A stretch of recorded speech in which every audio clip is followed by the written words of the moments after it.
to get started. Try to wait for a couple of people.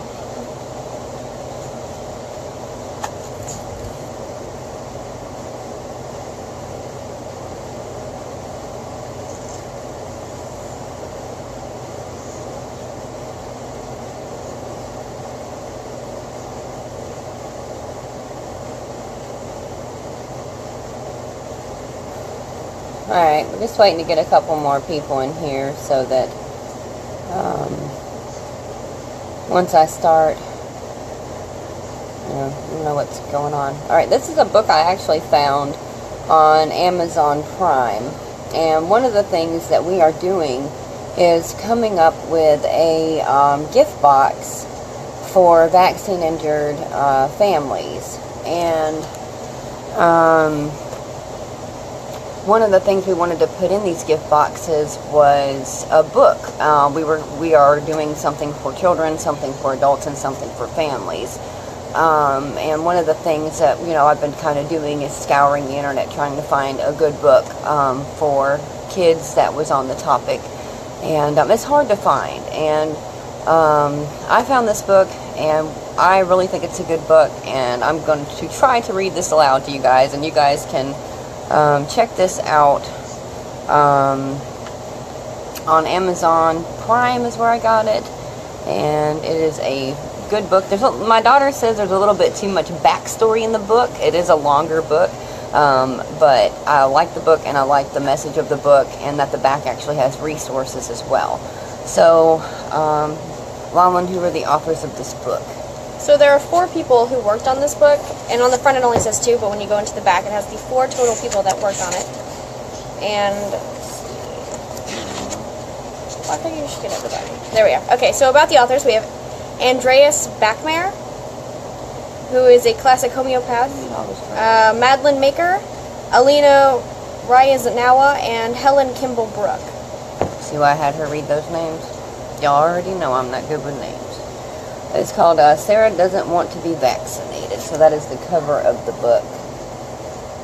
The back says, Sarah is really excited about the upcoming Girl Scout trip, but there is a problem. She has no vaccination record and doesn't want to be vaccinated. Can she still go, or will she have to stay home? Anyway.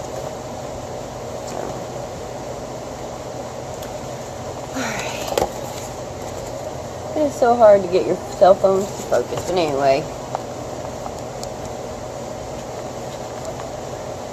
Sarah is sitting at the table having dinner with her parents and her little brother Tim. She is telling her parents all about the girl and the Boy Scout camp that she dearly wants to attend the following week, and has brought home a long list from the Girl Scout troop. It's a list of everything she should bring with her to camp. It also says that she should bring her vaccination record. Mom, what's a vaccination record? Sarah asked with surprise. A vaccination record lists all the vaccinations that you've received in your life. Vaccinations are shots that are supposed to protect you from getting sick. You and Tim don't have vaccination records, though, because you haven't ever been vaccinated, her mom replied.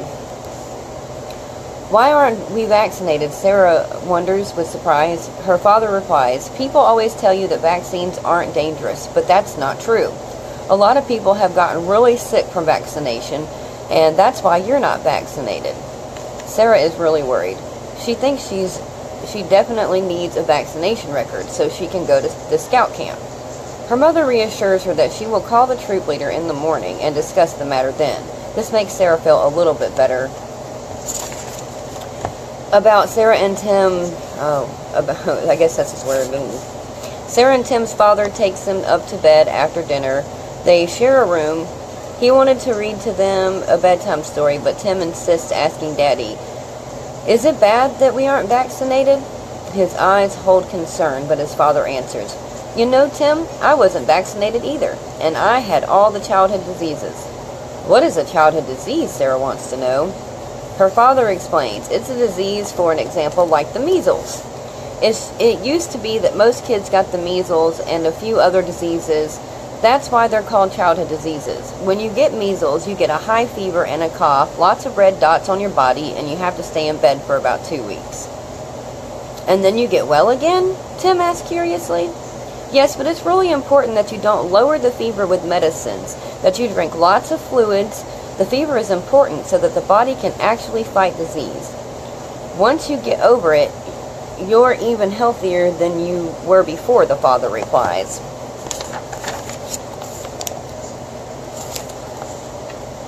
Relaxing. The next day, Mom takes Sarah and Tim downtown. They buy a sleeping bag and a jackknife for her trip to the scout camp. Sarah's mother calls a troop leader on her cell phone. He is very upset and can't understand why Sarah isn't vaccinated. He tells her that her daughter really needs to have a vaccination record for his insurance purposes. Sarah notices that something is wrong and asks her mother, "Mom, what did the troop leader say?" "He said that he really needs a vaccination record for you," her mother replies.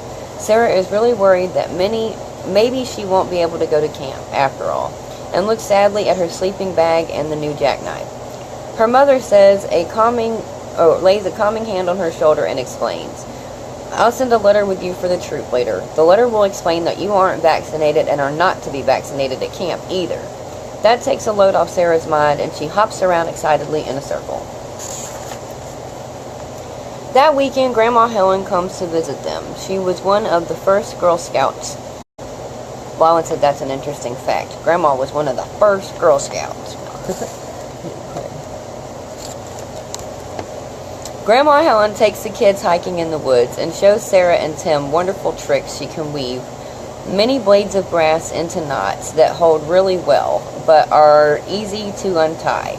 She also knows signs for communicating in the forest without speaking a word.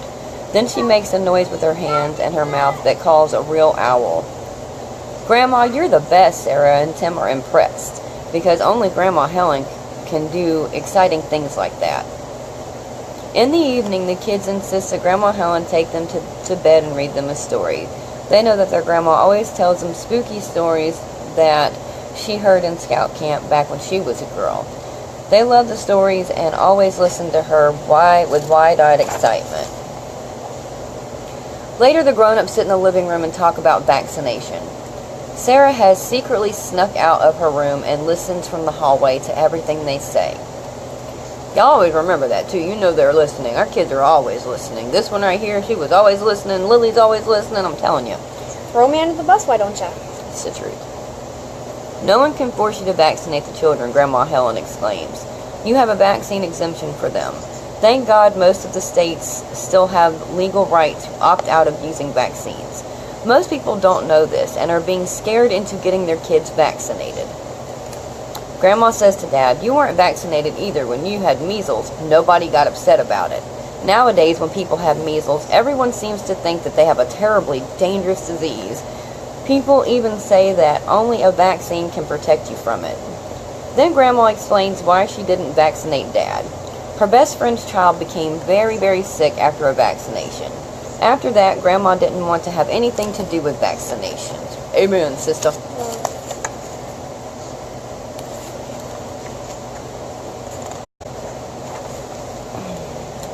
Sarah is in class with Miss Potter, her math teacher. She chews on her pencil and thinks about what else she might need for scout camp. Suddenly, she realizes that she has no sleeping mat. She looks around at her classmates. Her gaze stops at her best friend Laura, who sits diagonally behind her. She remembers that Laura often goes to camp with her parents and can surely lend her a sleeping mat. She quickly writes a short note, "Do you have a sleeping mat I can use?" and slips it secretly to Laura. Laura reads the note and nods happily at Sarah. Luckily, she has an extra mat that Sarah can borrow. Now, hopefully, nothing else can get in the way of this exciting trip. The bell rings and Mrs. Potter calls after the children. "Don't forget, the school doctor is coming tomorrow. All of you need to bring your vaccination records." I've never even seen mine. Sarah and Tim are visiting Laura today. On Wednesday, Sarah's mother works, so the two of them always go over to Laura's house. After lunch, Laura tells her mother that the school doctor is coming the next day, so she needs to bring her vaccination record with her. "Yes, I already got it out for you, sweetheart. It is with the other things for camp," Laura's mother replies. "You see, Laura is vaccinated against against everything, she adds, so she won't get terrible diseases like the measles. Tim, who was listening the whole time, suddenly asked, is Max vaccinated too? Max is Laura's little brother. Yes, he also has been getting all his vaccinations, Laura's mother replies. Sarah slides down a bit in her chair out of embarrassment and then says, I'm not vaccinated. There's really bad stuff in vaccines, and they can make you really sick. That's why my parents don't want me to be vaccinated. Laura's mother stares at her in surprise and then mumbles, well, hopefully you never get sick.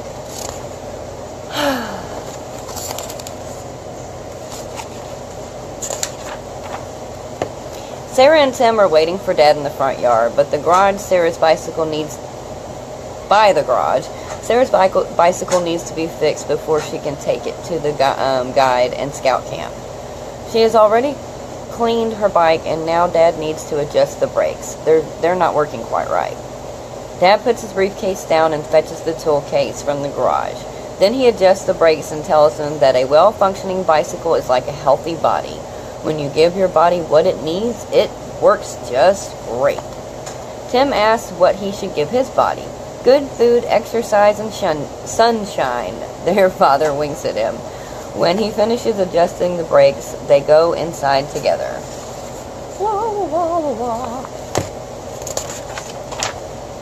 In Sarah's room, Sarah's mother has already started packing her things for scout camp.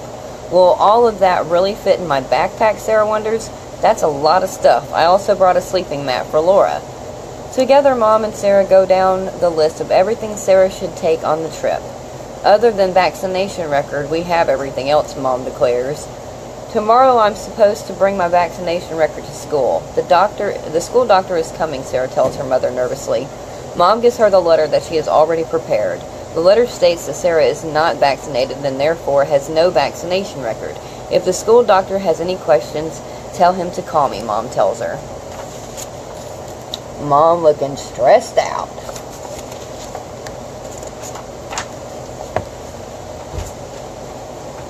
Tim would also like to go to scout camp. He draws a picture and hangs it up with Mom. Then he explains to her excitedly what the wonderful thing he just drew is. These are the tents and these are the kids playing tag with the dog. First, the dog has to catch the kids, and then the kids get to catch the dog. Also in the forest, there are lots of nice sticks for the dogs to play with. At night, when the kids are sleeping, the dogs keep watch, so no wild animals can approach. I think I'll also draw a bonfire in the picture. Then everyone can warm up if it gets too cold at night. Mom chuckles, and what is that, she asks, and she points at a yellow rectangle. That's Laura's vaccination record because she is taking it to camp, Tim explains.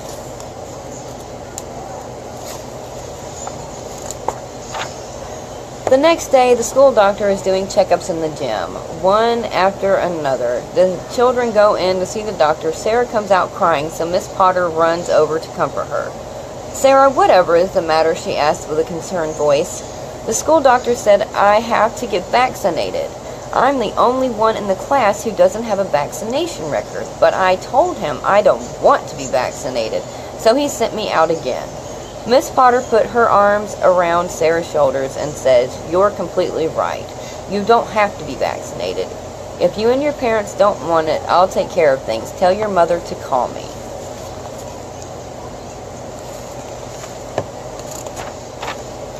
When Sarah gets home again in the evening, she's still very upset. I don't want to be vaccinated, she says over and over again. Mom calls Miss Potter and thanks her for comforting Sarah so lovingly. She then calls the school doctor. Mom is very angry and fuming. She asks the school doctor why he told Sarah that she had to be vaccinated. She also explains to him that she has a vaccine exemption for Sarah and had opted out of using vaccinations. After a long while, the telephone argument is over. He'll leave us alone now, she tells Sarah in a very exhausted voice. Look at her face. Mama ain't playing. On Saturday, the time has finally come. The trip to scout camp can begin. The kids are all gathered in front of the school. Sarah is very excited. This will be the first time she'll be away from home for an entire week. She also looking forward to telling stories late into the night with Laura in their tent. Their bags are loaded on the bus and their bicycles go into the trailer. Sarah and Laura search quickly for a place where they can sit together for the whole trip. Mom gives the troop leader the letter explaining that Sarah must not be vaccinated, just in case something should happen. And at the end, everyone waves and the long-anticipated trip can finally begin. Woo woo, going to camp. Scout camp is really wonderful. Laura and Sarah enjoy the many hours that they get to spend together. The best part is always sitting together around the campfire in the evening. Then the troop leader plays wonderful songs on the guitar and they all get to sing along. It is so much fun that they forget the time and sit at the fire until sunset. Every evening one of the children gets to tell a spooky story. Sarah knows so many spooky stories from her grandmother that she asks to tell many scary stories in a row. Sarah is in the middle of telling a story about the wolf that lives in the forest and is sneaking up to the camp. Suddenly, a rustling comes from Christian's tent. The kids stop talking and glance fearfully at the tent. There is something breathing loudly inside. The kids cry out in fear, "The wolf! The wolf!" Oh, sorry. You know what was in my head. The troop leaders goes over bravely to the wiggling tent. Suddenly, everyone hears a loud yelp and something darts out of the tent. Laura begins to laugh and points at the creature. It's Max, the troop leader's dog. He's such a greedy fellow that he ate all of Christian's chocolate. The kids laugh in relief. They are glad that it wasn't a wolf after all. I'd like to point out that chocolate is deadly to dogs, so the kids laughing in relief at the now dying dog is kind of morbid. Anyway, that's how my child thinks. 3 days before the end of camp, Laura suddenly gets sick. She has a fever and very red eyes. The troop leader immediately calls Laura's parents to come take her home. A few hours later, Laura's mother arrives at scout camp and carries her ill daughter to the car. Sarah has tears in her eyes and is very sad. It was so wonderful here with Laura, she tells Laura's mother, and without her it's only half as much fun. Who will share my tent with me now? She waves sadly at Laura as they drive away and wipes away a few tears.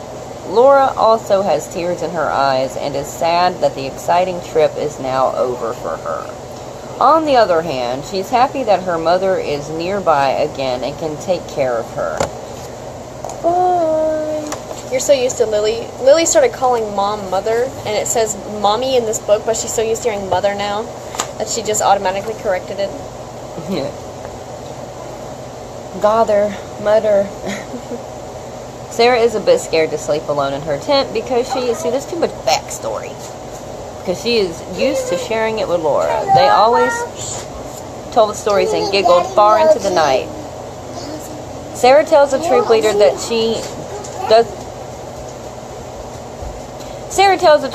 she doesn't want to sleep alone, and she has a wonderful idea. How would you feel about sharing a tent with Max, my dog? Oh, that would be great.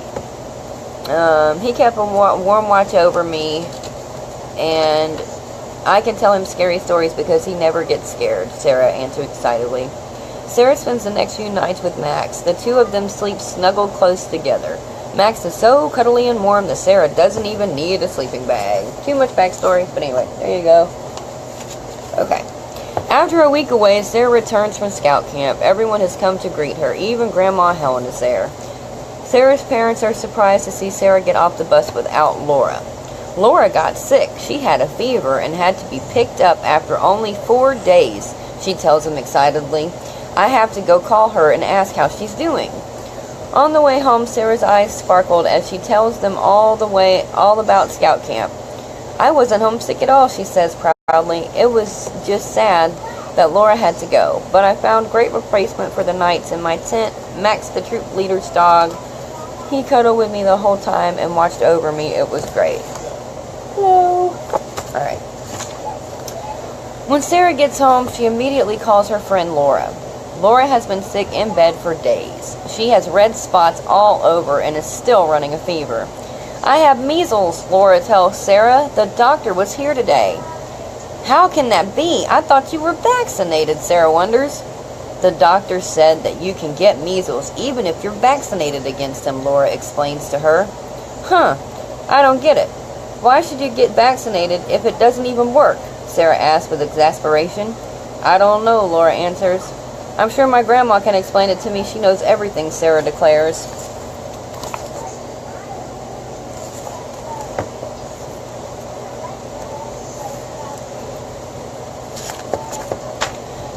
Oh, goodness.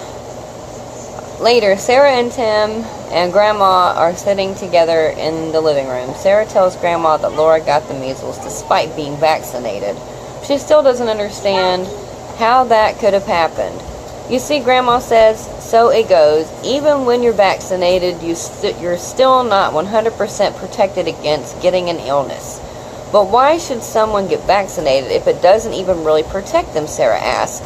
Oh, my little one, I'll explain that to you later. You're still a bit young to understand how the health system works, Grandma replies with a heavy heart. Big Pharma. Time runs to the kitchen and... Tim. My bad. Tim runs to the kitchen and tears his picture down that he drew before Sarah went to scout camp. He takes a marker and crosses out Laura's vaccination record. Grandma and Sarah laugh. In the evening, Grandma puts the two children to bed and tells them another of her famous ghost stories from her old days as a Girl Scout. That's a typo. Uh-oh. And there's the kid stuck with the measles. And in the back, it actually has some good info as well. In the back of this book, there's the cover again. Sarah doesn't want to be vaccinated. And in the back it says a short comment about measles and its vaccine. It talks about the pathogen. It talks about the clinical picture, therapy, immunity, the actual vaccine, RSV infections, the absence of wild boostering, the problem of mass vaccination, measles extermination is possible despite high vaccination rates in China, case study, side effects of vaccination, complications, vaccination-related injuries regarding the measles, encephalitis after a measles vaccination, autism or chronic inflammation of the intestines after a measles vaccination, conclusions, all about the authors, about the illustrators and the editor, and that is the book. I mean, it's got a lot of amazing info in the back. It's a very good book. It's something neat to give as a gift, I would think. I enjoyed it. I'm sure I will read this several times to my kids whenever we have it is a very long book, and I do feel like it could have maybe been written a little bit better where there was a little less of the, extra story, because you didn't really need that to tell the story, and it made it harder to keep somebody engaged, I would think. But all in all, I would say this is a really good book, and it does have a lot of the resources in the end of it that I read off to you, and just nice to see one on our side. If you can get this on Amazon Prime. I'll put a link in and I don't get anything for this, by the way. This is just something I found and want to share with y'all. But I'll put a link for this in my comments when I'm finished making the video, so if that helps. But yeah, I mean, this seems like a really good book to, help your children understand better, because, a lot of times they have a lot of questions for us, and it's kind of hard to answer them in a way that they understand. I thought this was a decent book for that, and I also think this is just a nice gift for your friends who are just waking up and things like that. So I just wanted to bring that to you and talk to y'all about that book real quick. On another topic on book time, this book, this book, I read that in one night, and I sat here and sometimes I highlight things in books. I write in books, and in that one it says WTH or WTF several times. It says it says I was so frustrated reading that. I'm like, I don't think ABA is for my family. My chiropractor said that out of everything that they recommended for Jasmine, she would recommend ABA, and I gotta say I disagree, because after reading this and many other sources as well, I've talked to a lot of other parents too, but that's just one of the many things that I don't know. That one, nope. I couldn't go to bed till I finished it, because I was just sitting there shaking my head the whole time, like, what in the world? But anyway, back to this book. Very good book, very good choice. I'll put it in the comments in the video below so you can find this on Amazon and get it yourself. And I hope you enjoyed that. I'm a horrible out loud reader, but I thought that would be a little bit of something different. And honestly, it was just a good book. I just thought it would be fun. Lalyn read this out loud to me this morning when it first got here. We've been seriously. My commentary was a lot more vulgar and hilarious, though. Yeah. So anyway, great book. If you missed us reading it, go get it for yourself. And also, you guys, check this out. I like to collect things. I like to have a lot of different things. But I have 8A and 8B is on the way. But I've got the 2016 anti-vaccine Maxine Garbage Pail Kid. It's collectors. I got the other one coming, and the Christine vaccine from 1987. I also bought that. But I like collector's things for my kids. One day they can look back at this and, you know, they can make a little money off of it and get a chuckle, or they can hold on to it with all the other good, you know, stuff that they'll have at their disposal to see how we have fought to help change the world and make it a lot healthier. Yes, baby shower gifts, that is a good idea. I think books like this are something that you know, it's laid out in a way that it's easy to understand, and maybe you could add that maybe with dissolving illusions is what I was planning to do in my gift sets for, you know, this one for kids and dissolving illusions for the adults, and maybe some other literature as well. But so yeah, cool book. Y'all check it out. I'll put the link in the thing. I want to make sure I didn't miss any questions, because there weren't many questions, but there were a couple comments. Okay.